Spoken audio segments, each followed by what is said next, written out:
RSS वाले कहते हैं हम राष्ट्रवादी हैं, आरएसएस वाले कहते हैं हम देशभक्त हैं।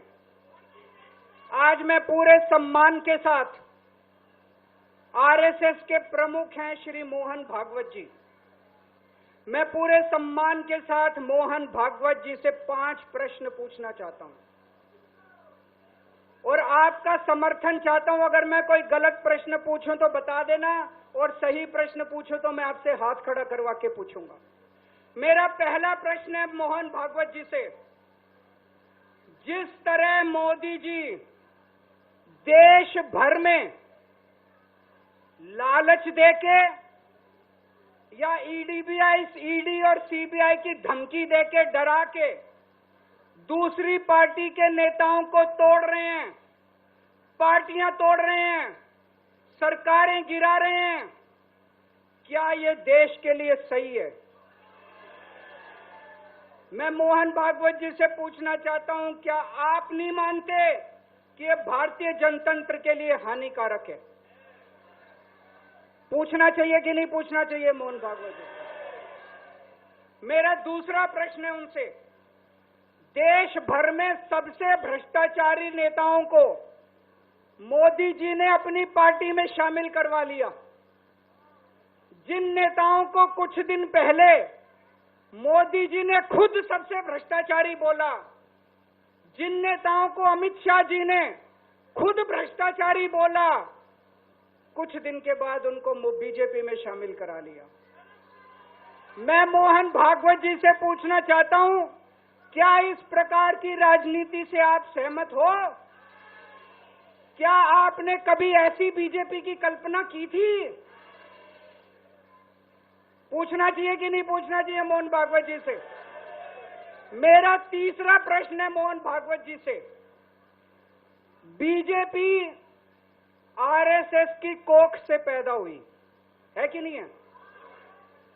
कहा जाता है ये देखना आरएसएस की जिम्मेदारी है कि बीजेपी पथभ्रष्ट ना हो। मैं मोहन भागवत जी से पूछना चाहता हूं, क्या आप आज की बीजेपी के इन कदमों से सहमत हैं? क्या आपने कभी मोदी जी से ये सब ना करने के लिए बोला? मोहन भागवत जी बताएं कि क्या आपने मोदी जी को ये सब गलत हरकतें करने से रोका कभी? पूछना चाहिए नहीं पूछना चाहिए? मेरा चौथा प्रश्न है मोहन भागवत जी से, जेपी नड्डा जी ने लोकसभा चुनाव के दौरान उन्होंने कहा कि बीजेपी को अब आरएसएस की जरूरत नहीं है। आरएसएस बीजेपी की मां समान है कि नहीं है? क्या बेटा इतना बड़ा हो गया कि मां को आंखें दिखाने लग गया? क्या बेटा इतना बड़ा हो गया कि आज मां को आंखें दिखाने लग गया? जिस बेटे को पाल पोस के बड़ा किया, जिस बेटे को प्रधानमंत्री बनाया, आज वो बेटा पलट के मां को अपनी आंखें दिखा रहा है। मातृतुल्य संस्था आरएसएस, आज वो बेटा अपनी मातृतुल्य संस्था को आंखें दिखा रहा है।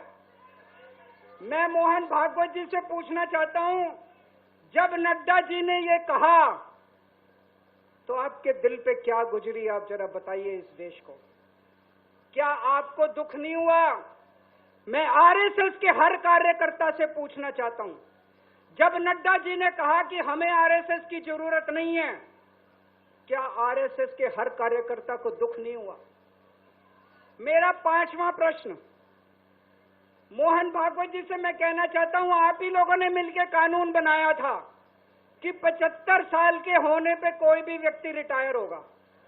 इस कानून के तहत आडवाणी जी को रिटायर कर दिया, मुरली मनोहर जी जैसे बड़े बड़े नेताओं को रिटायर कर दिया, बीसी खंडूरी जी को रिटायर कर दिया, कलराज मिश्र को रिटायर कर दिया, शांता कुमार को और पता नहीं कितने लोगों को रिटायर कर दिया। अब अमित शाह जी कह रहे हैं कि ये नियम मोदी जी पे लागू नहीं होगा। तो मैं मोहन भागवत जी से पूछना चाहता हूं, क्या आप इससे सहमत हो कि जो नियम आडवाणी जी पे लागू हुआ वो मोदी जी पे लागू नहीं होना चाहिए?